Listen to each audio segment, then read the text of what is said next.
Welcome to the Escape with Nick and Adam. My name's Nick. And as I sat there watching the Batman on Thanksgiving Day with my nephew Patrick, who has also been on the show, I realized something that I must just have to get out because every time we brought up something that was Batman related, we talked, we felt each other. Then he asked me this question. He says, "Do you really like The Dark Knight Rises as much as you say you do?" And I was like, "Oh yeah." He goes, "Really?" I was like, "Yeah." We kind of moved on, and I was like, "I have so much to say." You can't just ask a question like that and then it's like, oh, okay. But even I was like, oh yeah. I mean, hey, I said a couple of small points to him, and boy, it's kind of just stuck with me over the like, especially today. I was thinking about it. I was like, man, I don't know, I gotta make a documentary about that movie or something. I can't say enough about it. Right. Especially, I didn't like it when I first saw it too. And I'm Adam. Okay. Welcome to the show where we talk about entertainment, science fiction, comics, action figures, pop culture, and everything nerdy. And it is the Tuesday after Thanksgiving, also known as Can We Still Trust the Thanksgiving Leftovers Before They Kill Us? We'll find out later. But tonight we are talking a lot. Adam, we're going pretty heavy into comics today. It's been a while since we've done a pretty heavy comic show, but also we're going to be talking about some of the stuff that you're watching, some of the stuff I'm watching, and we're just going to have some fun. So if you're out there watching tonight, let us know what you guys are reading because mainly, I'll be honest, I'm not reading anything Marvel right now because it does nothing for me. So I'm mainly reading Image, DC stuff right now. But if you are reading something that you like, please let us know if we're missing out on something. But I don't think there's a whole lot I'm missing out on as far as the Marvel side. But There's old stories I know are very oh, good. of course, There's always something in the treasure trove. But we're talking current. we are talking current because typically one like because Adam doesn't buy new comics. I do because I just got back into it, and plus uh I was out of the comics game in a while, so I'm like today I would bought some comics. I'm like, yes, it still makes me happy, gives me the happy joys. So, but Yes, Adam, you are mainly a digital comic guy. only because it's too much to move. You know what I mean? And But I'll tell I you what. because I took a couple decades off. You did not. Right? Yeah. It's kind of crazy because comic books. Even when I quit collecting them, I always said I'll just collect the collected editions now. And then I was 23 or 24, and I was like, hey, that's a really well drawn Batman comic book. Jim Lee, what's this Hush stuff? And it was new coming out. And so I collected Hush, which opened up a door to a bunch of other stuff. And then I stopped.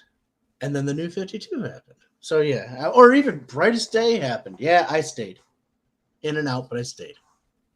Before we get too far ahead of stuff, I said I did want to bring this up. I don't want to lie. So, as out of respect to Jason David Frank, and also one of the tougher times of the year for people, just in general, and how stressful it can be, we just want to give out the put up the suicide prevention lifeline. Please go check that out because, like I said, it's a tough time of year, and we just want to make sure because ultimately we call ourselves the escape because we think escapism is important, especially from uh, you know the regular issues of the world, Adam. But we want to stay part of the world still. So, and we want you to stay a part of the world as well.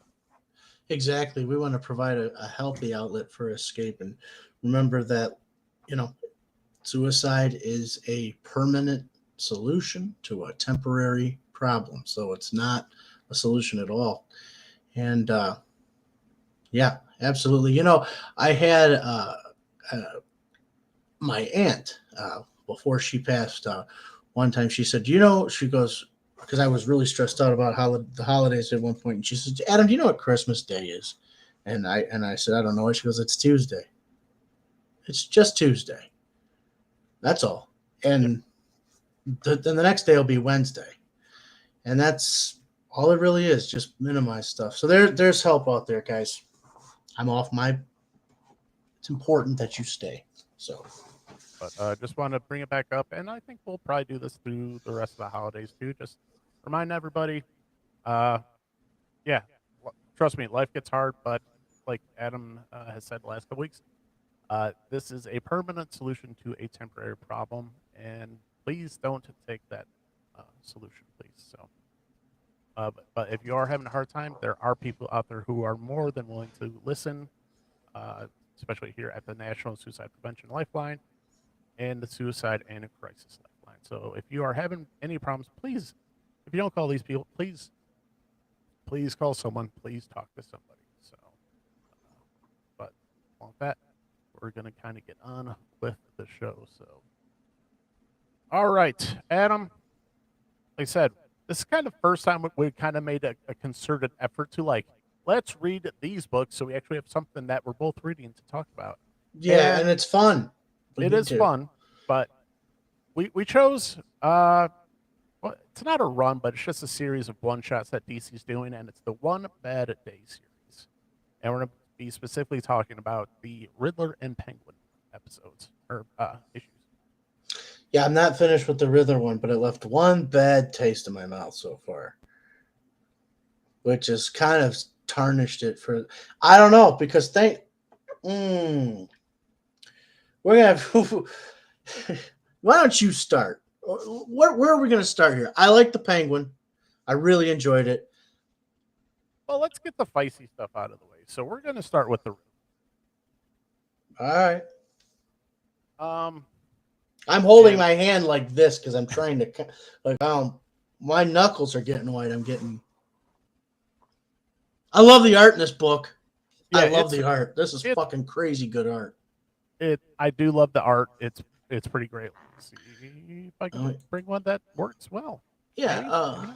Let's see there we go. So here we go. So this is Tom King's Batman One Bad Day, Riddler #1, with Mitch Gerard. So Mitch Gerard, yeah. So the art, like Adam said, it's fantastic. It's kind of got a little bit of that watercolor element to it, but it's like I love that panel there with the Batman. That looks fantastic. No, hold on, I'm catching back up here. Oh, sorry. No, I want to see what your panel is that you're talking about because I'm. Oh. Sorry, guys, I'm slowing down the show. I'm like, oh, what panel? I got to think. Oh, I love that too, man. Yeah. I almost screenshotted that, and yeah. And then even the portrayal of Jim Gordon there looks fantastic. So. Oh man, this guy, what I'm trying. That's the whole reason I left the page, just to get his name. Gerard, what's his first name? Mitch Gerard. Okay. So, Adam, I'll let you go first because you didn't finish it, but like you said, you're like, oof, boy. Because I think we have similar takes on the book, but I think as the resident Batman expert, I'll let you go first. All right. Jeez. Okay, so this whole thing's called One Bad Day. We're going to kick it off with this Riddler story. And everything... Let me tell you this in real time, folks. So Nick tells me his take on this book. It's like the Riddler just walks up and... Spoilers, everybody. This is all going to be spoilers. 3, 2, 1. Wait, let me do the thing. Wait. Spoiler. Okay, go. So he says the Riddler just walks up and just blows this guy away. I was like, what the hell? Then we talked. There's a lot of exposition in it. He says he's not dazzled by the exposition. I get that so far. A lot of exposition. But I haven't read the book, so I don't know. I understand where he's coming from, though. And I don't know much. I'm like, the Riddler just blowing this guy away? Are they pulling... My thing was, are they pulling this sensationalism from the new movie, from the Batman? Is that what they're doing? So... I said, okay, I'll read that, and I want to check out the Penguin too. And then, as I'm going through the DC Infinite, I stumble upon an old Batman 453 as I'm going through stuff on my list, and it happened to be one of 3. And I just started reading it. I didn't even know the fucking Riddler was in it because I can't remember it. I've read it like 30 years ago. So, long story short, the Riddler's in it and just blows this guy away. And this is a comic that was written, I think, in 1990 or 91. I was like, oh, okay, so the Riddler has always kind of been edgy. The reason I did not know this is my exposure to the Riddler is this. Frank Gorshin his shit that happened to him in Nightfall, which was and then in Hush. Carrey. Well, and then Jim Carrey, yes, and then Batman the Animated Series, which is hardcore. But then the big precipice for me was Batman Hush, where they're like, he's a second rate hack, this and that. And then you find out at the end of the comic, he's the one who masterminded it all.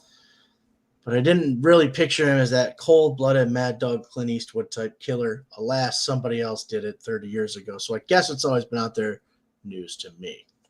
So I'm following this storyline. He shoots the guy. He's in interrogation.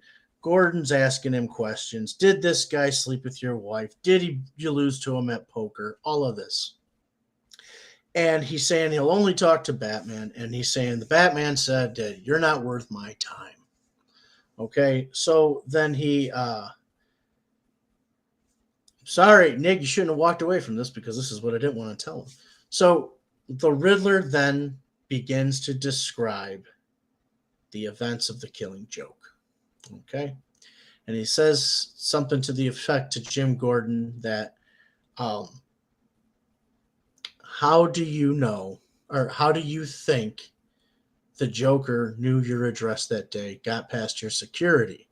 Now, Nick's coming back into the show. The reason I'm going back into this is because Nick has no idea what I was about to say. Sorry, dogs. No, that's okay. We were talking about it. I'm just going to catch you up now. So, the Joker killed the guy. He's in the interrogation room. Not the Joker, the Riddler. And he begins, I'm with this story, exposition and all. You got to build up your story. Then he begins to talk to Gordon. After Gordon has said, did you lose to him at cards? Did he steal your girlfriend? Do you have a girlfriend? He starts talking to him. He says, don't you ever wonder how the Joker got your address that day? He's a guy that doesn't really plan a lot.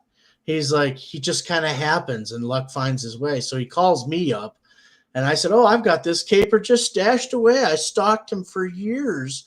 Or I had it planned out for years. But, Gordon was so boring, I just turned it away and gave it to him. So he begins to tell, now I'm going to get deep on this too in a minute too. So he begins to tell Gordon that the Joker shot his daughter, paralyzed her, potentially raped her, because he mentions that too and says, I'll let you have a dance for free, wink, wink. That's what he's talking about. And he gives him the entire idea of One Bad Day. Now you've just tainted all the shit I haven't read, and this is supposed to be the first book. You see, in the original canon, when this happened as a one-shot, it was lightning in a bottle. And I'm not talking about story-wise, but it was like making Ghostbusters, okay? You can't make it twice. So the regular comic book said, well, why don't we say Barbara Gordon was crippled by the Joker? It's elusive enough. And so they adapted it as canon. They had a good idea.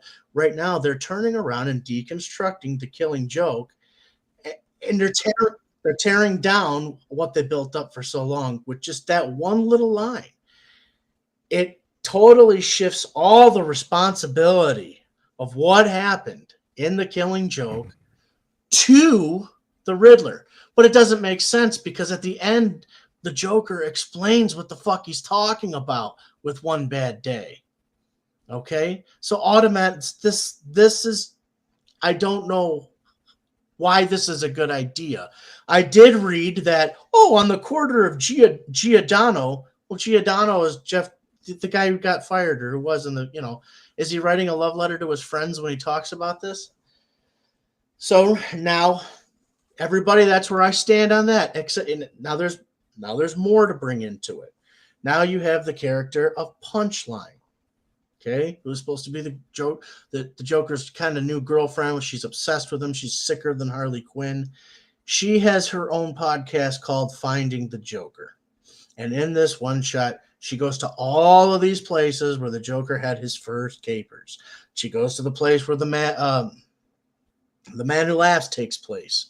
She goes to the place of the Laughing Fish, the memorials that are built. And she goes to the island of the amusement park where the Killing Joke took place, where Gordon was on the roller coaster.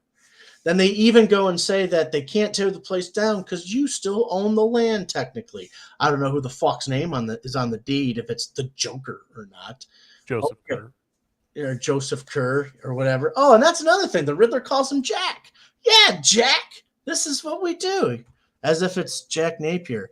I haven't finished this book. I think the father-son beating is overdone. Tom King at one point in the War of Jokes and Riddles, Riddles and Jokes, whatever it was, he had Kite Man's son murdered, a 10-year-old boy murdered at the hands of the Riddler indirectly, just to make the Joker smile. So Tom King, I don't know, man. This is selling me on him, man. That's my position on this book so far.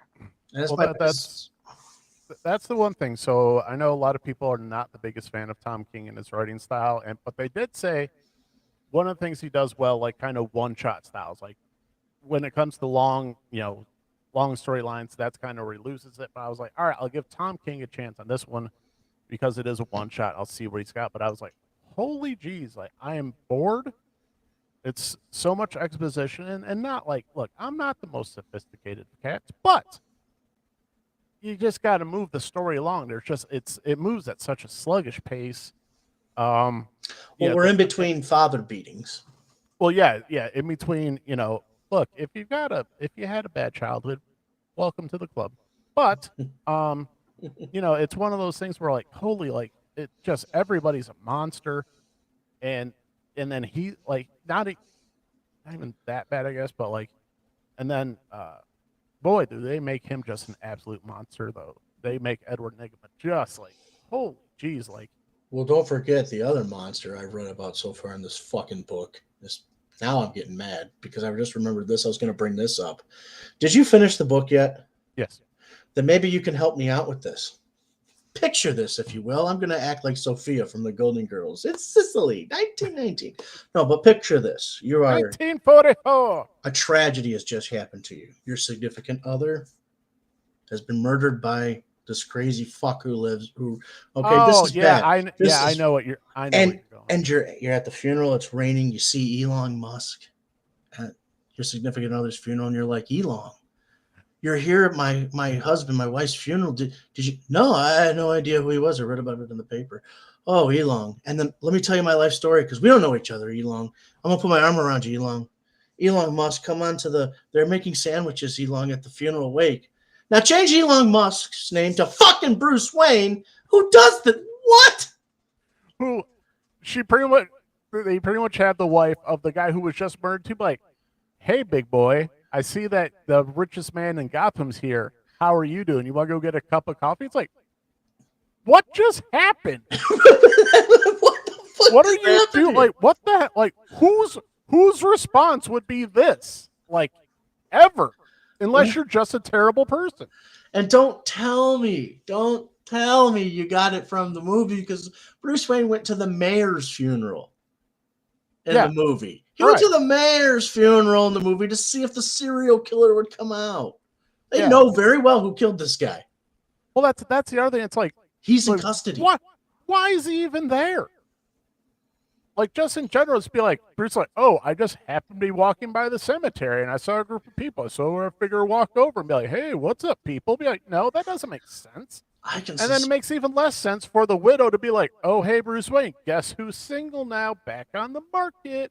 It's like, what? He didn't do that, but that was very much the vibes where it's like, oh, Bruce Wayne, I'm going to put my arm around you and console you. Be like, Bruce, like, who the hell are you? Why are the whole thing was. But he was okay with it, and here's the weirdest part. Like, you know what? If it was if they went off the rails, like, hey, my husband's dead. Come on, take me out, big boy. That'd have been more acceptable than she threw herself into his arms, put his arms around him as if it were a friend or another family member that was comforting her. She's never seen the guy before until she saw him. Unless she saw him on fucking TV. Yeah, I'm sorry for swearing as much as I have. Yeah, so literally it's just like, oh, I read about it in the paper. That's why it shows up. It's like, how many funerals does Bruce Wayne just go to? Like, there's, in the comics, like, Gotham's pretty terrible. There's probably lots of deaths. Why would he show up? Does he show up to every funeral? I don't know. Maybe his YouTube channel, Nathan Price. Hi, Nate. That's not how real life works. No, it's so bizarre. Here, I'll I mean, that is so out of left field. That's so far out of left field. yeah. So here's the panel, and it's just look. She's even got like her, leans on his shoulder. It's like, bitch, get off me, you freaking weirdo. Man, can you allow me to get kind of artsy fartsy on this podcast? Let me get real. I'll be right back. I've got to just. Oh, you have to leave. Be right back. All right. Well, Adam prepares to go get artsy fartsy on this.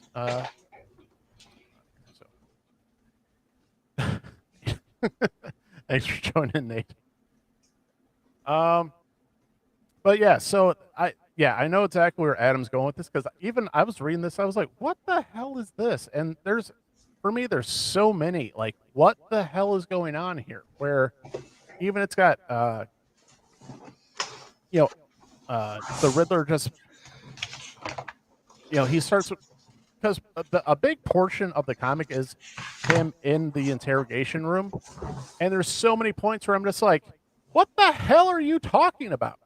Like he starts talking about his neighbor and stuff. I'm like, where is this dialogue going? Why are we doing it? Well, you bring up that he's in the interrogation room, and if you don't mind, I want to just address something I brought up earlier and then connect the dots with it. Sure. So here we are I'm going to go to the interrogation room. I have it. Let me see where we got it here. Oh no. Let's see. Please bear with me, folks. We're bearing. All right, great. All right. But man, there is some fantastic art. There really is. The art is just this panel right there. You can't really see it, but it's like the guy being dipped into the water. Yes. Tell me about it. I know. Oh, and then there's a guy killing himself in the very next panel. Not sure why. All right. So like Nick says, he's in the interrogation room. And like I was telling you guys about the Killing Joke. Says, so no girlfriend, huh? And he says, how'd the Joker know you'd be home with Babs that day? How do you know where you live? How do you get past your security? We both know him. He's a weird guy, complicated, but never much of a planner. Gordon's like, Hey, Eddie. And he puts his fingers to his head like this. He says, how's tricks? I want to do this whole one bad day thing, but I've got no idea where to start. Well, Jack, how about the commissioner's daughter? I have this whole thing staked out, but it was so easy, I got bored with it. I'll give it to you for a song. And the Joker replies to him, that'd be perfect, Eddie. And I'll tell you what, I'll throw in a dance for free. So, listen to this. So the Joker commits his crime, okay? He goes in, he shoots Barbara Gordon, okay? He walks in, he shoots her. She falls through the glass. She realizes who it is. The Joker says, Commissioner Gordon says, Barbara, says, please don't worry. It's a psychological complaint common amongst ex-librarians. You see, she thinks she's a coffee table edition. Then he grabs the scotch and he says, mind you, I can't say much for this volume's condition. I mean, there's a hole in the jacket and the spine appears to be damaged. He says, you scum my daughter. He says, frankly, she won't be walking off the shelf in that state of repair. In fact, the idea of her walking anywhere seems increasingly remote. But then that's always the problem with softbacks. God, these literary discussions, they're so dry. When you finish with the old boy, will you take him? Or you know where to take him. Now he's telling him they're beating up the commissioner, his men. He says, and please do be careful. After all, he's topping the bill. He says, you know, it's such a shame you'll miss your father's debut, Miss Gordon. She's bleeding. He's starting to unbutton her top. He says, sadly, the venue wasn't built with the disabled in mind. Don't worry. I'll take some snapshots to remind him of you. She says, why are you doing this? To prove a point. Here's to crime. That's intense for 1988. Oh, yeah. That's intense for today. Well, that's especially for a comic book in 1988. Yeah, exactly. So that would be their closest thing. Your rated R. and everything else that came after that would be your PGs, your PG-13s, and they all took that idea and what this does is saying, "Hey, I got a better idea," and it just really doesn't sit well with me because it deconstructs the Joker. It makes this seem like a team effort. Well, and here's the problem that I have with people playing a character like the Riddler, where he's always the smartest guy in the room, which I understand. There's a level between being the smartest guy in the room and then the smartest person ever who knows exactly what's going on, like God, almost godlike. I'm like, Sure, it's there's you can't have it both ways. Rick And that's Sanchez. and that's what he does here, where he's just like, oh, he always, like, he's the mastermind of everything that's ever happened and everything that's going to happen. I'm like, that's so stupid. Like, I don't care how smart you are, like, you can't do that. Right. That's there's limits. Or and if that's the way the character is being portrayed, which he is in this book, where it's like, then how is anybody, kind of come up against it? I'm like, and it does go that way. I'm like, it doesn't. He's unbeatable then. He's unbeatable even to the world's greatest detective, and that's part of the thing. I don't know if he got to that point where he knows who Bruce Wayne is. Well, he knows who Batman is. He knows who all the Robins are. He knows who everybody is. Oh, I've just worked. I was like, and it gets to the point where later in the book where he's literally untouchable. He's made himself untouchable and so feared. Like, even talking to the cops, where the cops, are in interrogation room because, he's got, 3 or 4 armed cops where he starts naming like all their kids and their spouses. I was like, you can't fucking know everything. Like, stop. You really, yeah, stop. And so they literally start shooting. The cops start shooting each other because, like, they're trying to protect their family, because if he gets apprehended, then he's gonna go after their families. It's like, can't freaking know every single thing. It just got to a point where I'm like, then why, why isn't the Riddler like the best, the most feared in Gotham instead of the Joker? We're talking about the same guy who wrote this line and kept repeating it over and over again. And I'm going to paraphrase the first part, but the second part is what he says. "Do what I say, Bane," every time he was talking to Bane, "or I'll break your damn back." That's what Batman said to Bane over and over again throughout the wedding stuff. No, "Or I'll break your damn back." That's so stupid. That's right up there with, and that's right up there with another catchphrase that didn't catch on. "I'm the goddamn Batman." Yeah, no. And that's, like I said, this is my first time really giving Tom King honest to God shot. Who wrote I don't know if you read it or not, but the DC well, they're all like redone in like Renaissance, where they're knights and the whole thing. Was that Tom Taylor or was that Tom King? I think that was Tom Taylor. I do not know. But like, I'm even reading that, I'm just like, holy jeez, like, this is, I don't care for this. And then I was reading, like I said, this is, I think these are what, like 70 pages, like, Yeah. each of these books. It's a hefty read. This is not like your average 15 to 20-minute comic book. That was 2 to 3 nights of, one, it's so damn slow. 2, there's so much to read. 3, it's so damn slow. Like, and I didn't like it. It was just like, holy geez, there's a reason Tom King gets as much criticism as he does. He gets a lot of shit, and a lot of it's justified to me. It's 100% justified, because, like I said, I don't like ripping on people, just because, like, it's like my whole Nickelback thing. People just like to rip on people because they think it's cool to rip on, like, other people. Like, oh, it's cool to like make fun of Nickelback, when everybody knows they got at least 1 or 2 songs that they like. But it, I don't like any Nickelback songs, but that's not because they're Nickelback. It's not my stuff. It's not your You know jam. what you know what I mean? So, but and Tom King, guess what? Tom King, not my jam. Don't like it. You know, there was a Canadian police force that would arrest drunk drivers and play Nickelback to fuck with them on the way back to the station. That's hilarious. Yeah, that is. You'd have to look it up to see who did it, but it made news back in, I don't know, 10 years ago, something like that. Nice. All right, Adam.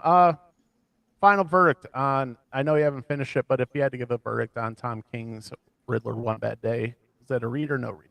Oh, it's dog shit if they do. It is dog shit. I'm sorry, you don't raise your stuff up and tear something else down, and that's what I feel he did with the Killing Joke, to raise up his own vision of what he thinks is the Riddler. What if he thinks is Super Riddler?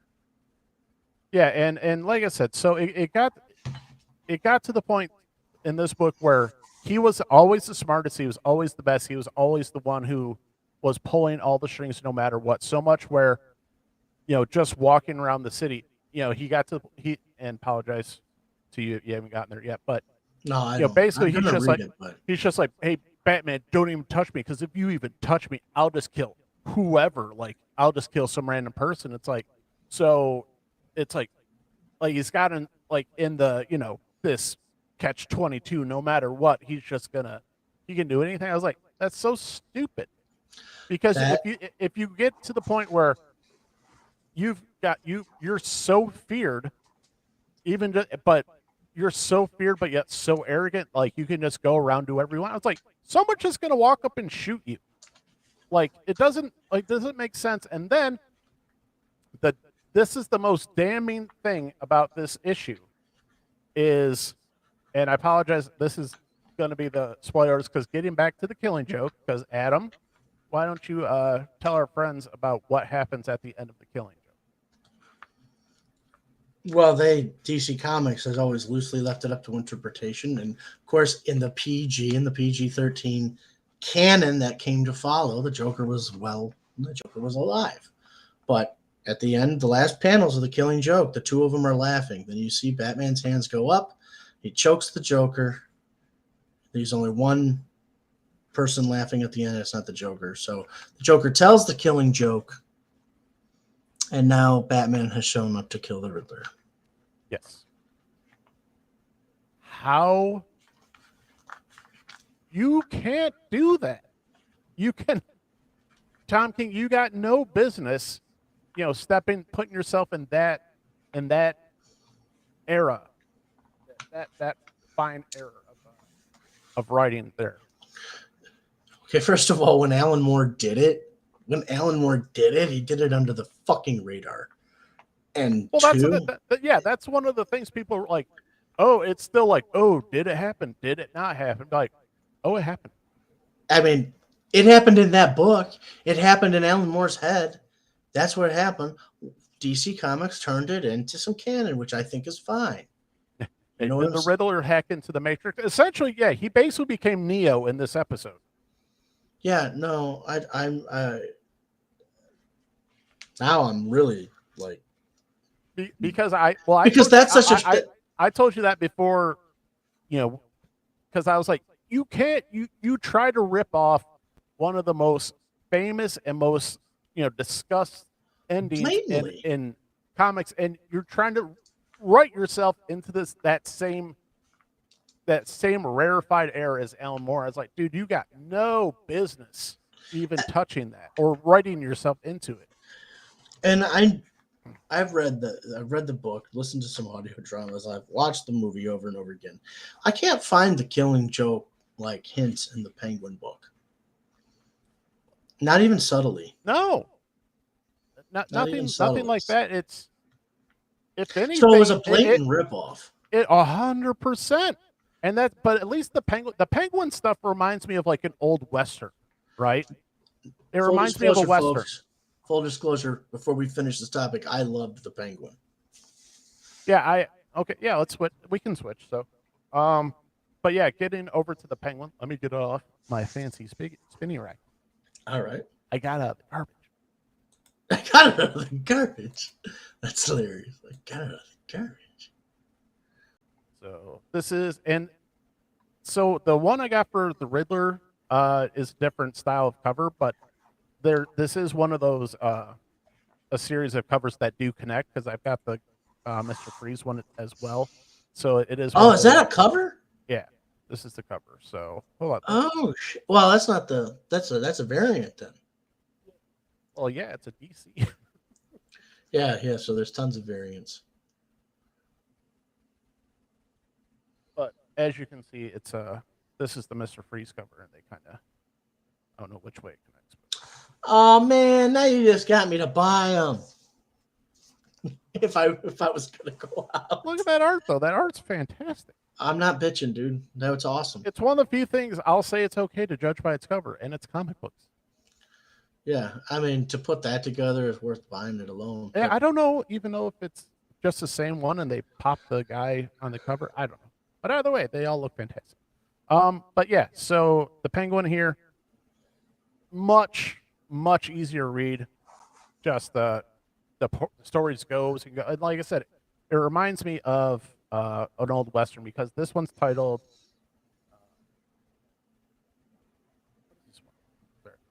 Last Bullet. The Bullet or Last Bullet. Last Bullet, yeah. So yeah, it kind of reminds me of an old Western where he is down and out. He's deposed.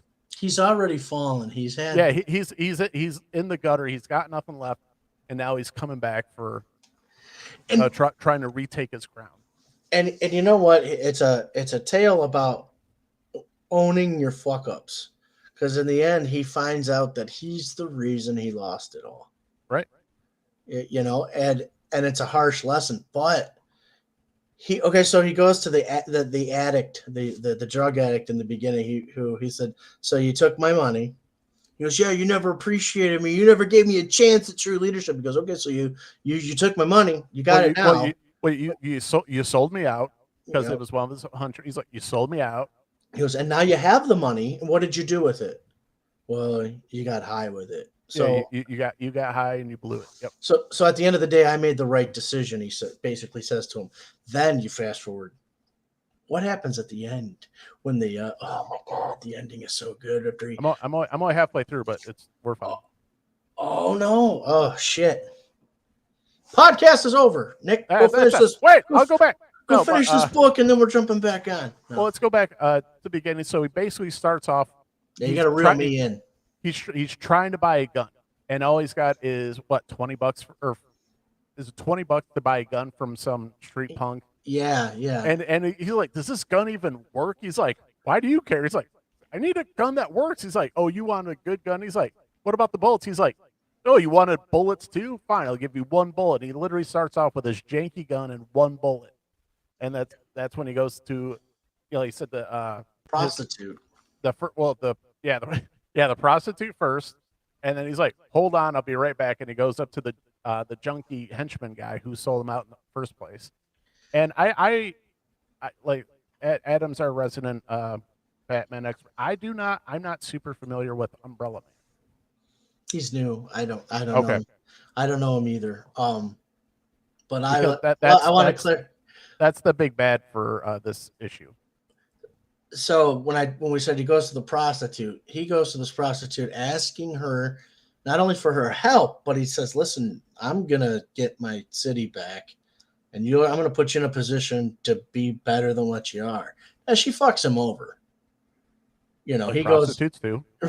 Right, but that's his intentions right now. His whole spiel is, look at the horror that's bleeding into the city. I controlled crime. Okay, Umbrella Man, he doesn't give a fuck. He doesn't care where his paychecks come from. He doesn't care how much carnage his business does to the city. All he cares about is getting paid. He goes, at least with me. He's like, I had a code, or I kept the. He's just as bad as Batman. Batman's code is what? I'll break your kneecaps, but I won't kill you. I'll beat you to ensure your life, but I won't kill you. Yeah, I mean, so it's not much. It's not much different. And he uses this reasoning to Batman's face. And I love the way they place Batman within Gotham City. He's in the Batmobile or the Batwing, whatever it is, and you hear all these different police radios going on. We're pinned down. Home invasion. We can't handle it. We're outgunned. And basically, Penguin says, "Go do your. What are you bugging with me for? You know, don't you have somewhere else you need to be?" Yeah, So, this panel right here, it's awesome. well, I was slightly confused. I was like, "Is that one call?" He's like, "No, those are all different calls at the same time." You're like, "That's how bad Gotham's gotten." Yeah, that's how bad it's gotten. And he tells him, "Listen." Basically, he says to him, he goes, "You know, when I ran things X, Y, Z, what I just said, Batman takes off." He says, "I'll deal with you on another night." Yeah, yeah, because you're the you're the least of my worries tonight. Yeah. But boy, big time spoiler alert, Nick. You sure you don't want to walk away from this one? I'll earmuffs. Oh It's God. fun. It's fun. So like right in the last so the Joker, or not the Joker, the Penguin goes back and he starts to rebuild his crew. Okay, he meets up with Lily or whatever her name is. Lily, I think her name is. Little And Lily. she's a metahuman little person who can Hulk out and beat the Yeah. shit out of people, really. Yeah. And she Her tells fists him, get all big. "You treated me like shit. You know, this is it." And so um but he says, "Listen, give me a chance." She joins him. He goes out to meet this woman, Frida, who Frida is she's got the guns and whatever. She works for Umbrella Man now too. Umbrella Man gets word that Frida's been tapped by the Penguin. He's worried about it. He's not even worried about a double cross. He assumes it and sends his guys out. Well, and let's explain, at least in the context of this story, who Umbrella Man is.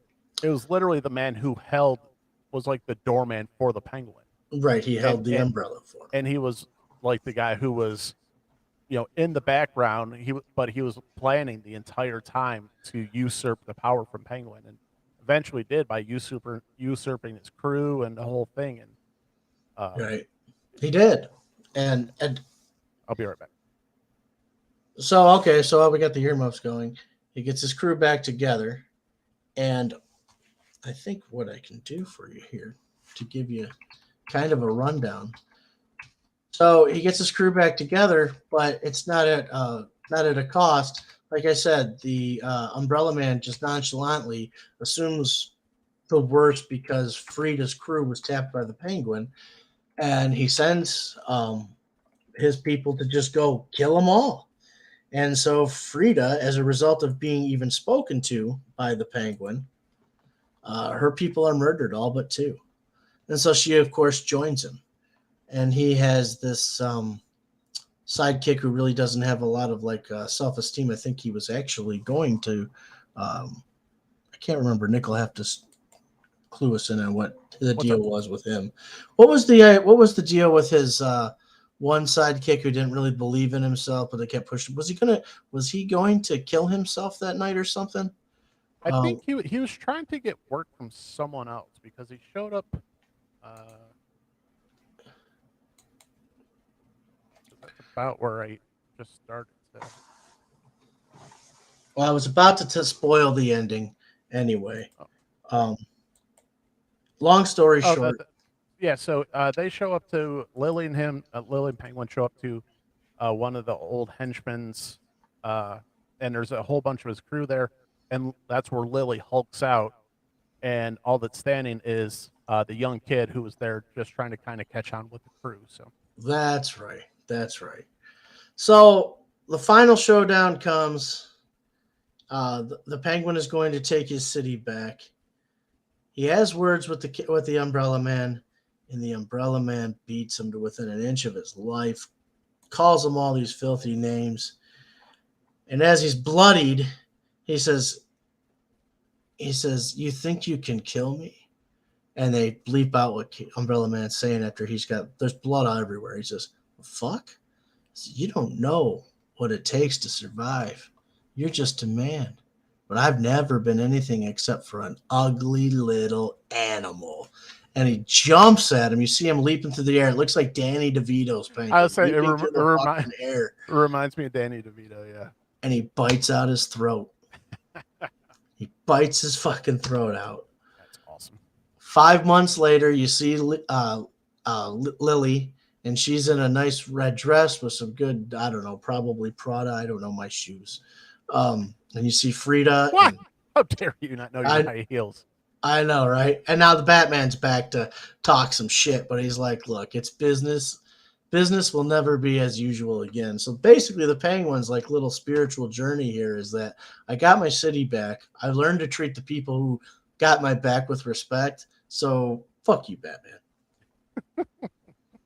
And in that kind of instance, the Penguin became one of the most interesting characters that I've read about in a few years. Just Yes, that that's story was great. yeah, I'm thoroughly enjoying this issue compared to Tom King's. So this is did we say who was the writer? John Ridley, Giuseppe Camuncoli, and Cam Smith and Arif Parento Yeah, on the I've cover there. So yeah, Giuseppe Camuncoli. I'm gonna. I'm sorry, I Camuncoli. murdered it. I would say I'm gonna guess it's some type of Italian or possibly I'm gonna go with Italian, but I'm probably wrong. But So the synopsis for the book, since we read the synopsis for the Riddler, Empires fall. The Penguin's criminal enterprise and the Iceberg Lounge have been stolen from underneath him by his former associate, the Umbrella Man. The Umbrella Man has removed all of the rules for crime in Gotham City that the Penguin put in place, and the city is in chaos. The Penguin is a broken man, and he'll have to travel through the burning streets of Gotham with a gun and a single bullet, putting together a new crew to take back what he's built. Will Batman help the devil he knows or face the devil he doesn't in the form of the Umbrella Man? A crime epic from the team behind the critically acclaimed Other History of DC Universe, John Ridley and Giuseppe C. Don't miss it. Yeah, it okay, so we go back to the Killing Joke being as graphic and as violent as it was, but in the way that, forward its own story was tasteful. This is not as graphic and as tasteful. within the confines of a rated R structure. I say it fits the character. I'll say that. Right. So this, you don't have to be that as dark as the Killing Joke is to have a great book. This sounds like a great new origin for the Penguin to me. Well, and that's what I think because they're doing a whole series of the big bads of the Batman universe, if you will. And I'm the rumor is these are supposed to be kind of canon. So these are because they're all was it the dawn of the DC they're doing. So I'm not sure if this is part of that to kind of reboot uh, Batman's villains, but into kind of reset them a little bit. But uh, compared to Tom King's Riddler, this is an absolute win. An absolute go get this book. Yeah. It's fantastic. It's All fun thumbs up. One, it's fun, like comic books are supposed to be. Yeah. It's crazy. And so, like I said, so they got and here on the, so they do have the Two-Face one is out right now. Penguin's out, Riddler's out, Mr. Freeze is out. I know they have a Clayface, Bane, Ra's al Ghul. Those will be out later this year. We're almost at the end of the year, and then early into next year. So I think Ra's al Ghul will be one of the last ones in February. Like I said, have not gotten to the Two-Face one. Haven't heard that much about it. The only one I've really heard more about was the Mr. Freeze one. I've heard it was good, except for one panel, Adam. One panel in the Mr. Freeze, one panel. I think you said something about this, didn't you? Oh, yes. Because here, okay. What have I forgotten? Mr. Freeze is everybody loves the Joker, and you can pick who is your favorite one after that. But Mr. Freeze is one of my absolute favorite villains because he's a sympathetic villain. He's literally just doing crime to help save his wife. Right. And which is an origin of our lineage. Yeah. That origin came into play with Batman the Animated Series, so right, which is where I went like, oh, that guy is awesome. I love him. That's our we get that, we claim that. Yeah. So you know what? Give me one. Because it was always based off of he's doing everything he can to help save his wife. He doesn't want to be a villain. He doesn't want to, and it's all because he's such a doting husband and just wants to. Uh, Oh, you have the Mr. Freeze one. I do have it, and like I said, it's one of those you can choose to skip it if you want because it really changes Mr. Freeze's origin here because it and we kind of talked about it before. It really takes that nice 2022 take on, let's just be No. honest, men in because you can't be nice. You have to be an asshole of some sort. But basically, it's like, oh, Make me I'm nervous. happy.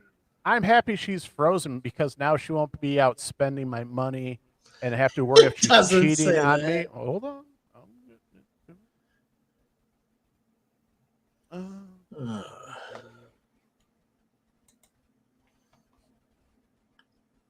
So I might have to pull it up on Twitter if I can't find it. But yeah, it's one of those like, oh, yeah, you not okay, not great.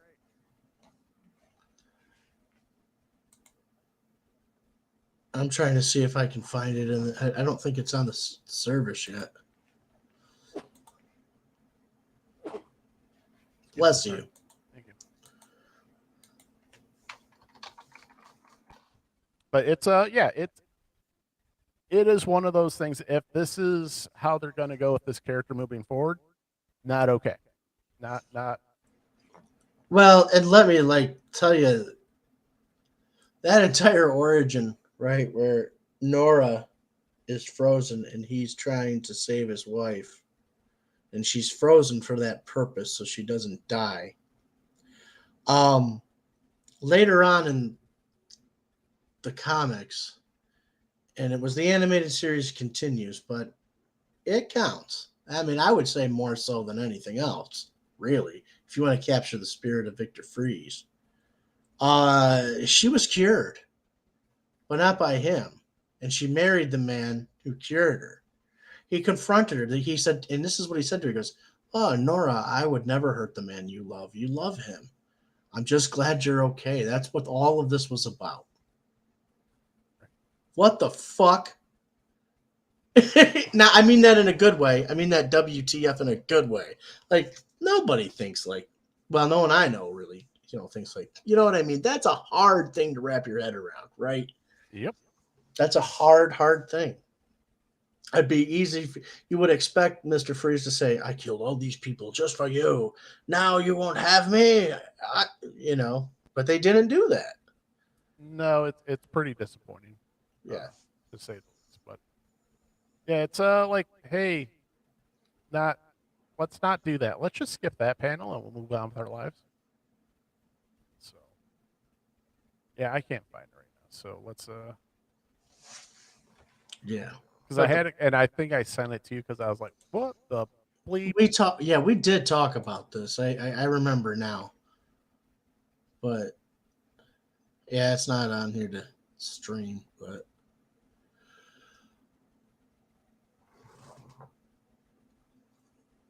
I don't know. I don't understand why you would mess with. If it isn't broke, don't fix it. I just don't think they have people who know how to write comic books anymore. Well, there it's part of the issue. Honestly, is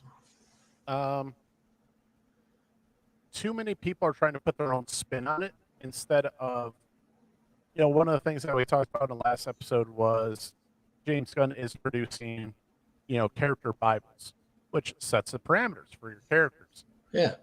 Everybody wants to say, no, I don't want to stay in the parameters. I want to go and make my own thing into it. And it's just like, come on, please don't do that. Like just you were written to write a story for this character. You don't have to put your own spin on the character on like it's not how that works, guys. Right. It really isn't. Like you're supposed to be writing a story that fits into the universe, not rewrite the universe for, so that you feel better. Just when you thought you knew what your core character, your core audience, you pull the rug out from somebody when you do something like that. Yeah. I don't know. I think it's lazy writing, to tell you the Oh. truth. I think it's lazy writing, and I think it's a lot of like too many cooks in the kitchen, which you shouldn't have in a comic book anyway. Yeah, not a fan, but you know what? I am a fan of Adam. Damn it. What's that? Little Debbie peanut butter sandwich pies. Well, yeah, Have you ever had those? yes, I'm fat. Of course, I'm fat. So am I. Very fat.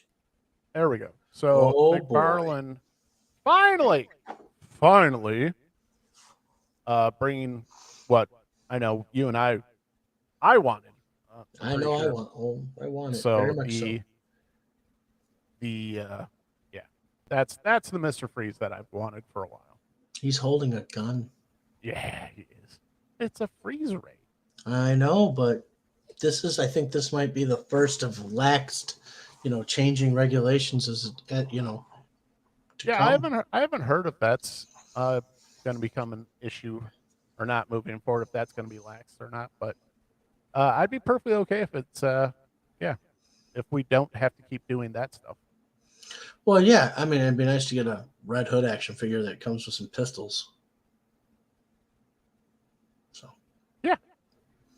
Not that I won't ever probably buy another Red Hood action figure because I don't need another one. I know what he looks like. There's only like 16 of them out there. Oh my god. But Adam, you were getting into I know you talked a little bit about it, but did you want to talk about more of the Riddler storyline that you're reading? That you did? Oh no, it's interest. It's not interesting. It's fun. It's 80s or it's late 80s, early 90s. But boy, you are inside Batman's head a lot in that comic. It's great. When Batman solves like some of his riddles, he always says something like, to the effect of, he thinks he's so smart. He thinks he's so clever. But hey, yeah, the Riddler kidnapped like 4 babies and led Batman to a blood bank, and then Batman's grabbing one of the babies and poof, he's covered in blood, but it wasn't a real baby. It was just a little bomb with blood in it. It made Batman think so. So Batman's, one of these babies was left at a cemetery. There's bionic zombies coming out of the fucking ground. It's crazy. Very good. That's it. That's it, and that's all. That's it. That's all. All right. Although, you know what? I will show you this. Hold on. Okay. Go ahead. I will take me a minute to get it. I'll still just thumbing through this Mr. Freeze book. It looks awesome. I love the art. You'll have to show it off because I will not be able to see it from where I am at. Yeah, because I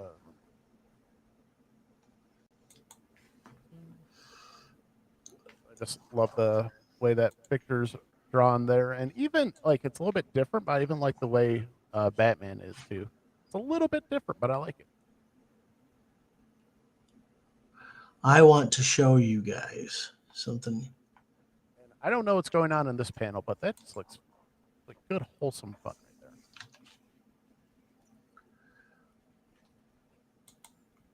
This is a pain. Well,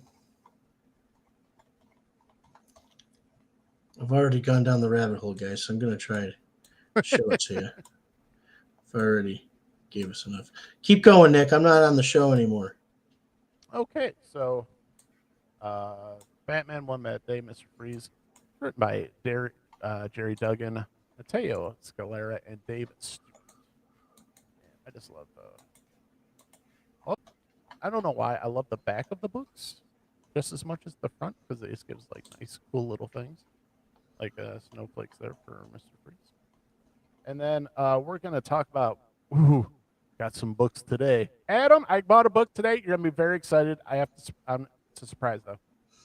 Okay, what is the book? It's a surprise.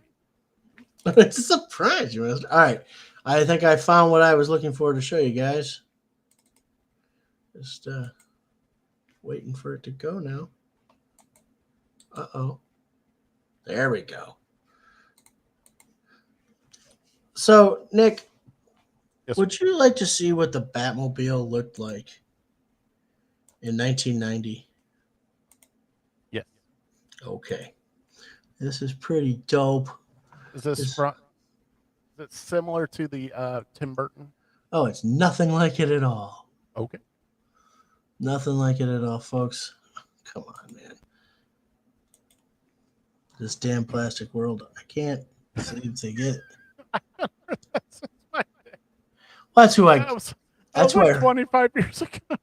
I say that shit religiously. Okay, I can't stand. I feel bad. Like I'm not at all. I'm happy that my dad has passed away, but I don't think he'd be able to handle the technology of this world. It's probably like, yeah, it's probably for the best that you're not here anymore because it's this world's gotten a little too crazy and yeah, with the technology because he hated everything when everything became plastic. Now everything's like all touchscreen and nonsense. Imagine my dad trying to use a smartphone. Chaos ensues. We got chaos over here because of an uncooperative portal. All right. Well, let's. But I'm going to show you guys. Okay. Well, let's show some of the books that I got today. So yes, this is so. But Nick, your dad is why I say that because I did hear him say that. That's awesome. Yeah, it has stuck with me all these years. This is part of the DC 90s rewind. This is Batman Detective Comics 1066, and this is obviously a take on the Nightfall Bane issue. Picked up Superman Kal-El Returns Special #1. Oh shit! Oh shit! You got that? Look at that guy. He looks fantastic. Oh, so he's back. Oh, he's back. So we got it. And Creep Show from Image issue #3. Look at that cover. That cover's fantastic. Love it. Love Creep Show. One of the comics I am thoroughly enjoying, Vanish from Donny Cates and Ryan Stegman. This is issue #3. I like this comic book a lot. It's a lot of fun. And Adam, looky what I got. It's a Wildstorm 30th anniversary special with a J. Scott Campbell Fairchild cover because it's a J. Scott Campbell Fairchild cover. I just keep getting this feeling like I'm going to get my friends back. Every time I see Fairchild. That's kind of how I feel. And you know what? It's one of those things where like it sounds, I don't know how it sounds, but it looks like I just like that cover because, oh, look, pretty girl. But I've always liked the character Fairchild as like, yeah, of course she's easy on the eyes, but she's a great character. She's a leader. She's smart. Like she's not assuming. Yes, and but also J. Scott Campbell draws the most beautiful women. yeah, we have to too remember like when she got her, when she got her powers, her gen factor kicked in. The fact that she had big breasts and everything was like a commentary on comic book characters, right? And like how the fact that she had big breasts didn't make her necessarily the sex symbol. She had brains. She was the smartest one on the fucking team. You know what I mean? That's why I always enjoy the character. Like I said, obviously nice to look at, but that's why I get frustrated. People are like, oh, you just like the big boobs. I was like, I never was like, oh, I'm so horny because this drawing. Like, I don't know. Never did anything. Are you ready? I'm going to send it to Nick right now. All right, let's go. Are you ready to see what the Batmobile looked like in 1990? Yeah. I'm ready. This is what. Here it goes. I just sent it to you, Nick. You can share it with the folks at home now. You can put it. He can put it on the stream. I have to share my screen. What the hell is that? That's the Batmobile, baby. I told you. Remember when we met? I said nothing like the movies is the comics. It's not comic book accurate. Tim Burton's Batmobile sucks. This is what the Batmobile looks like. That's how I. Well, I was introduced to Tim Burton's Batmobile before this, but That's amazing. that's amazing. Yeah, it is. Is that a boat? That's the Batmobile, bro. That doesn't look like anything. You're like, oh, it doesn't even look like a car. It looks like a hovercraft. Yeah. There's wheels. Or, in or there like, somewhere. or like one of those hoverboards from Back to the Future 2. Yep. It's awesome, man. And my favorite one though is the one before that in the late 80s where Jason. Yeah, I don't know if you saw that, but it's more like the superpowers one, but it's comic book. It's but I like this one too. So Yeah. It almost seems like I don't know how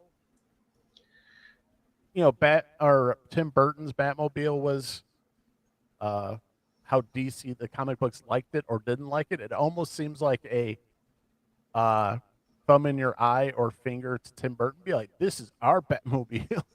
I don't know. I don't know because it's just so drastically different from what Tim Burton's Batmobile looked like, which is one of the best Batmobiles. If you dug up the previous Batmobile, which you can probably look it up, you see the cover. It's on the cover. You notice when you see it. This looks like a continuation of the previous comic book Batmobile. So this isn't the Batmobile that Jason Todd stole the tires off of, the one before it was, and you could see the evolution between the two. Right. But neither one of them resemble anything like Tim Burton's Batmobile. If anything, you could make an argument that in 30 years, that's what Adam West's Batmobile became. Sure. Yeah. And that's why we come here to talk about Batman and escape. That's why we do this. So, man, you got to tell me what that Superman book's like. I'm jealous. You want to borrow it? Well, yeah, but I haven't seen you in person in a long time, so.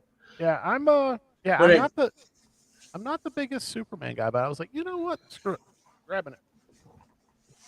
And I do like me some Superman. Big Blue is back. I love that they have that right on the cover. Yeah. So, all right. And we're retconning his entire family. He doesn't even have kids. That's what you want. Anyway. So, all right, I don't know. I'm just not comfortable with it. That's fine. All right, Adam, you wanted to talk about the Guardians of the Galaxy Christmas special. Yeah, I loved it. It knew what it was. I had fun with it, like I did with Guardians of the Galaxy, the movies. Maybe I could get some backlash from people saying, well, you thought you didn't like jokey Thor, Love and Thunder. It's not the same thing. Thor's not meant to be joking. Thor, yeah, exactly. It's a whole other ball of wax. But this was fun. I had a lot of fun with it. It's James Gunn's personal baby anyway. So it's not like, well, this was his love letter to the Marvel fans. He's like, it's been fun. I'll see you later. I'm gonna go do DC stuff now. And it was funny. I mean, these two idiots go and kidnap. Do you know the premise? I honestly I don't know nothing about this because I'm so checked out of Marvel stuff. So they only know about Christmas because Peter tried to show Christmas to Yondu and everybody before. And Peter's all stressed out because, wherever they're living inside the Celestial's head is their command center. So he's responsible for people.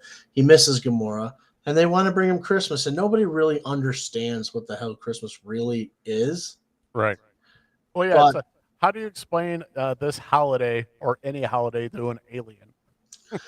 So they remember this great Earth hero who saved the world through dancing and stuff like that. His name was Kevin Bacon.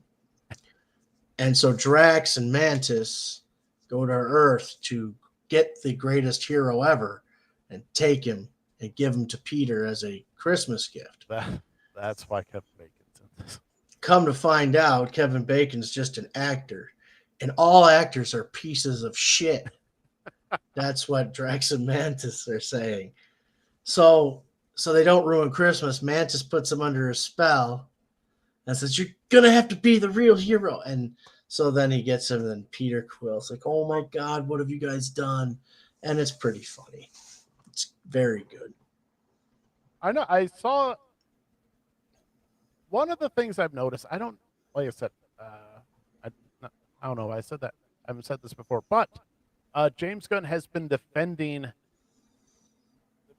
not harshly or like really crazily, but he's been fielding a lot of Twitter questions on this. And one of the biggest was why Nebula has, is it Winter Soldier's arm?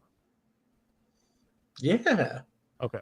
because well, he's got somebody's arm because Rocket Raccoon says, "I'm getting that guy's arm" in one of the movies. And I don't know if it was. I don't know if it was Winter Soldier's arm. I think it was, but I thought it was Winter Soldier's arm, but I couldn't remember. I couldn't tell. Yeah, let me pull But up because, like I said, since someone has bought the Twitter, I've been on it a little bit more. But I do think that it is Winter Soldier he's talking about, and I think it's Endgame. I think it's Endgame where Rocket says that I'm getting that guy's arm. All right, so here it is. Real quick. So, hold up. So this is from James Gunn's personal Twitter. Damn it. Things lag a little bit today.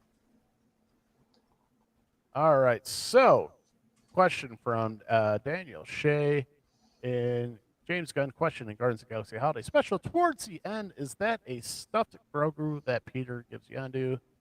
Oh, that's another one. Sorry. Thought that was the one, but dang it. Thought that was the one. It's not right. Fudge. Where'd it go? Because there was, yeah, someone was I said he's fielding a lot of questions on this. So let me see if I can find it real quick. But yeah, it's pretty funny. Oh, here it is. So here's a response to it. So it's been deleted. So apparently the Twitter author didn't care for it. So I'm so sorry, but it already happened. Nebula thinks of Bucky as wet crepe paper. That said, she wouldn't help. She couldn't help tearing off the arm because she was just feeling so freaking Christmassy. Yes, no one forced me to include the alien cyborgs. So I know the. Okay, so somebody asked a question about the Winter Soldier. Yes. Like I said, and someone, like I said, I read the tweet earlier today, and then someone, obviously the author deleted it, because who knows? Okay, so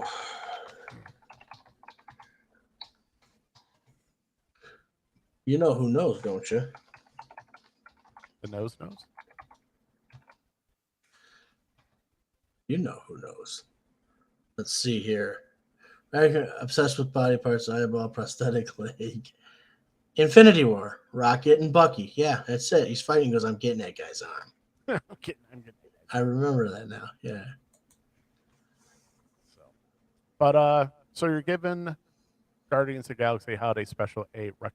I'm gonna give it a recommend, and if you're between the, if you're were born in like 1977 through, now, no, I mean when me and him were born, because we were born in 80 and 81. If you liked that movie last year, 8-Bit Christmas, I would say give this movie the same chance you gave that, and just enjoy it. Enjoy it. It's a good time. Yeah. It's new. It's good. You might find yourself with a new holiday tradition. You might not. Why not? But give it a shot. And we will be having our Christmas show again. We haven't decided when, but obviously it'll be in the next few weeks before Christmas. Hopefully not after Christmas, but because that would be stupid. No, it wouldn't. You got to keep Christmas in your heart all year long. Unfortunately, I do that for Halloween. All right. This is Halloween. don't know the words. One of the things. All right, one of the other shows that you're watching, Adam, that you wanted to talk about and give people a review for is the Interview with the Vampire on AMC. Yeah, this is strictly for adults only. I mean, there's naked people in it all the time. Naked women, naked men. Everybody's naked in this thing. But Do they show the nudity? yeah, they show. Because it's on AMC. Well, I watched it on AMC Plus, so they showed boobies and everything. So pay extra for the no pixels. Well, I didn't know that, but you know, I was just like, I don't have cable, so this is how I gotta see it. This does the so I have on Audible listened to Interview with the Vampire. I've listened to the Vampire Lestat a couple times. I've listened to Queen of the Damned, which is a long one, and I still haven't finished Tale of the Body Thief, but I'm somewhat rounded in this genre or this universe, and they did a really good job. They did age up Louis and make Louis a black character from New Orleans, but the way they handled the interview is incredible. First, there's an interview between Daniel, which is the Christian Slater character in the 70s. They don't show you that. They talk about that. I guess the book Interview with a Vampire has not been written yet, because in the universe, the Interview with a Vampire book is a thing. When Lestat wakes up, he realizes that Louis told the story, and there's a book out there called Interview with a Vampire by Daniel Malloy. And so this book is not written yet in this universe. Okay. It's going to be, I guess. So they fast forward to the year 2021 or 2022, whatever it is, but the pandemic's going on.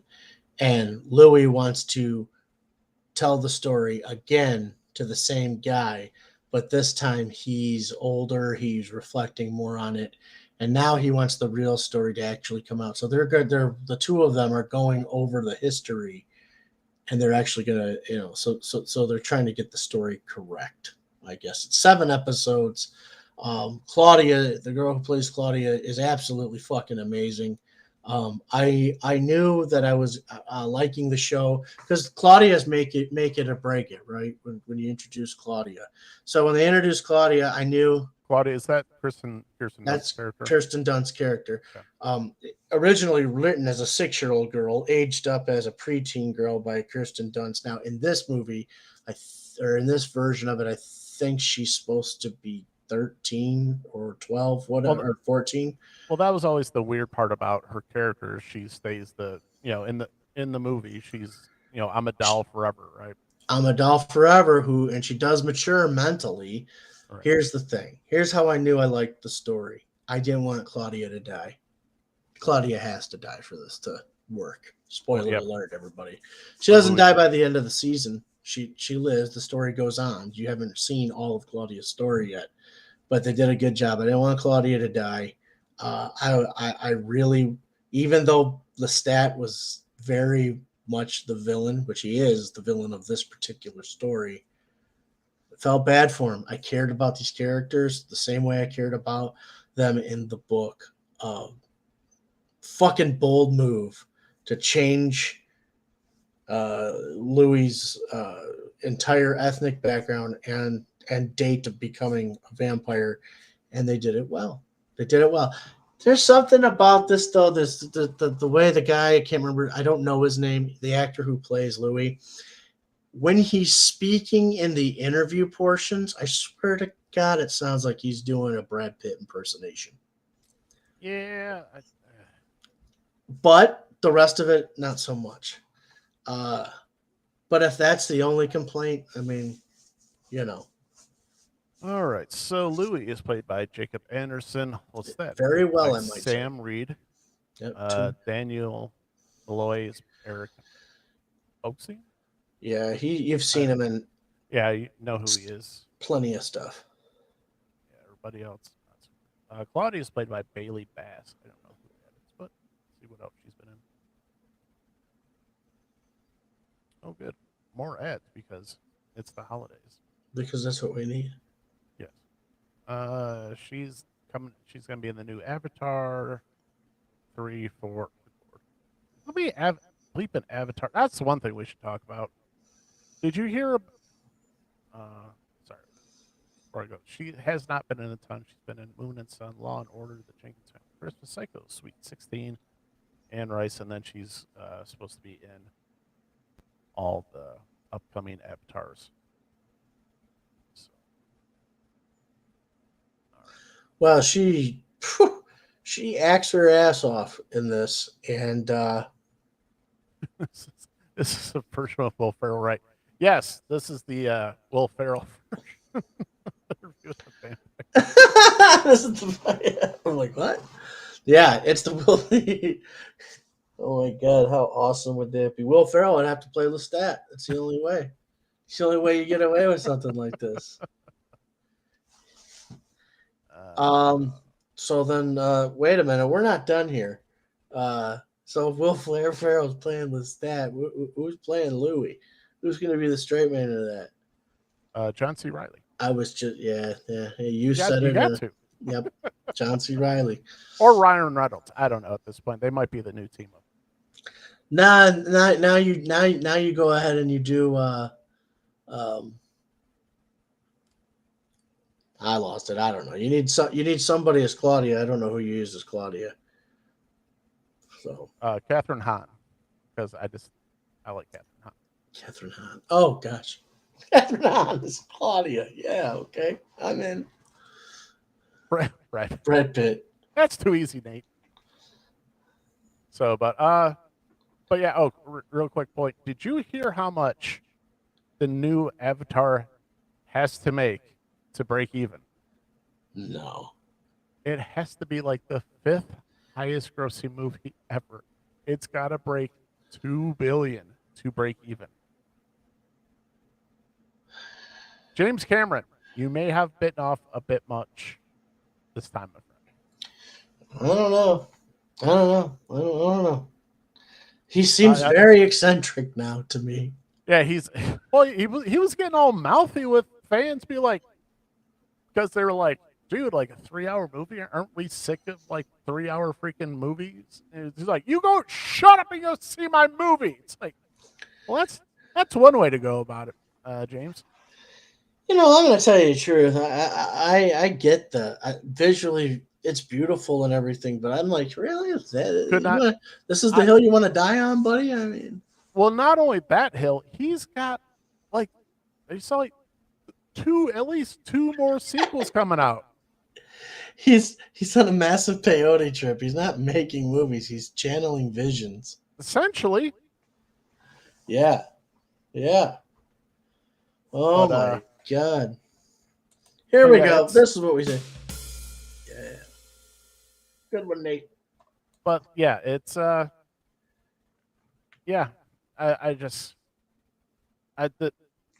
The cinema is in such a bad place when it comes down to it. And I was listening to the new episode of Inside of You today. He had on, what's his name? The guy from Lost Boys. Oh yeah. Bill and Ted. Yeah. I'm not sure. It's not Alexandria Daddario, so I don't give a crap. No, it is not. Sorry. Alex Winter. Oh, it's close on the Alex. Yeah, he's also one of the other part of Bill and Ted, not Keanu. So that was really interesting. But yeah, him and Michael Rosenbaum were basically like, if it ain't, a superhero movie or, the occasional horror movie that pops up, like, cinema's dead.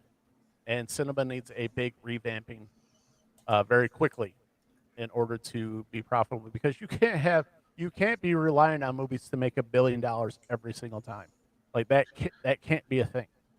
No. And that's pretty much where Disney's at, that's where DC's at, and that's where so many movie production, especially with COVID, everything's going on because most movies obviously still made in Hollywood. With all the COVID restrictions, it just drives up price and price of cost of production, and it's so much harder to make a profitable movie. Matt Damon made a great point where it's like you used to be able to make up that money on the back end on DVD sales and all that, but that's not even a thing anymore. So it has to do well in the theater, or else it goes to streaming, and you have no idea what streaming's going to happen. What's going to happen with streaming? So it's movies are not in a good place right now, and I think personally, I think it's going to be there has to be a they're going to force you to go back to hard media, which I'm actually okay with. Going back to buying movies, going back to buying your DVDs, Blu-rays, or some form of hard media like that. That's the only way to get cinemas back to where it needs to be. I don't know. I don't know if you can. I mean, just Well, you gotta have a damn good reason to get people out. You know what I mean? Sure. I think I've got no comment on any of that because I really like owning digital media. As That do I. takes up a lot less room. Well, here's the only issue I have with digital media is as long as people can't go back and change it. If you have digital media where I can download, it's mine, you can never touch it again. Okay, fine. Like I don't know if you can do that on Vudu and some. I don't know either. I didn't even know about the warning you were putting out now until 3 weeks ago. But you told me. But as far as because I don't want let's say Warner Brothers coming back to a movie that is now problematic 10 years later and saying, well, we need to re-edit this and we're just going to edit your copy too. And I was like, no, there's a reason I bought that movie and I want it to stay how it is.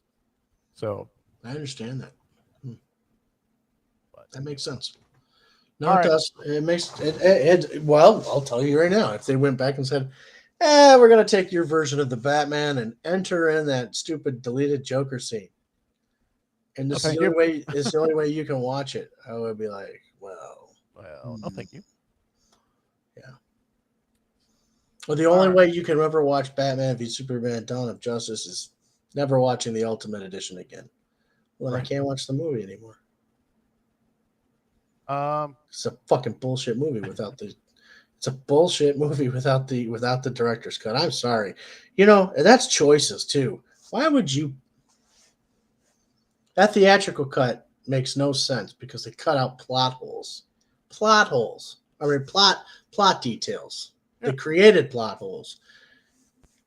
It never once tells you that Superman couldn't see the bomb because the chair had the bomb encased in lead. Never tells you that. Yeah. Never tells you that the KG Beast or Anatoly Knyzev is going to the penitentiary and paying criminals to go and kill the guy who's been branded with the bat symbol. Yeah. Never tells you that. Why would they? Instead, it just says, Batman wants to die and Superman's mad. And, a bomb went off, but he didn't hear any ticking. Yeah. Actually, when that happened in the movie theater, I was like, what did he do? Fry everybody with heat ray vision? No, just kidding. All right. One last thing you wanted to talk about real quick was a show coming up, Anne Rice's Mayfair Witches. Well, yeah, the reason I wanted to talk about this is because, like I said, with the storyline, the ballsy move that they pulled off and they executed, it was very much the Anne Rice universe. And this Mayfair Witches is within that. It's like just like a comic book universe. So this new show coming to AMC starting in it says coming in 2022, but the preview I saw said January. But anyway, it's in the same universe, so it's in the same vein, and I'm expecting good things from it because of what I saw with Interview with a Vampire. So I'm excited to see it. Now, I've not read any of the books in the trilogy. It's a trilogy of books starting with The Witching Hour, but I did start listening to The Witching Hour. I was telling you before the podcast, my sister and my mother loved that book as I was growing up. They were always like, if you like scary, and I was always like, I can't read. So, that was that was my joke back then. So all right. Well, I think And Alexandria Daddario, I love her. Well, she's very attractive. So But I actually have watched all her other movies. She's not only she attractive, but she's got gravitas. Um, well, yeah, she's. I'm not gonna say she is a great actress, but she is one of those you cannot take her eyes off her. and she tries to better herself at each role. There was a movie that she was in where Ashley Greene was like the kind of like shitty girlfriend to Anton Yelchin, and then Oh, Ashley Greene dies, and then he meets Alexandra Daddario, but Ashley Greene comes back from the grave um, as a zombie girl, kind of a thing, and it's this whole love triangle. It's really funny. okay. I can't remember what it was called though. Clever name, but I don't remember what it's called. But, all right. Is there anything else you want to go over? Nope, that's all I can think of. I think it's about that time. So, And do you know what he said? 350. so be about 350. So, So, one last thing, Nick. There's a house where you enter blind and leave seeing. What house is this? a house where you enter blind. That's stupid Tom King riddle. It's a Oh, schoolhouse.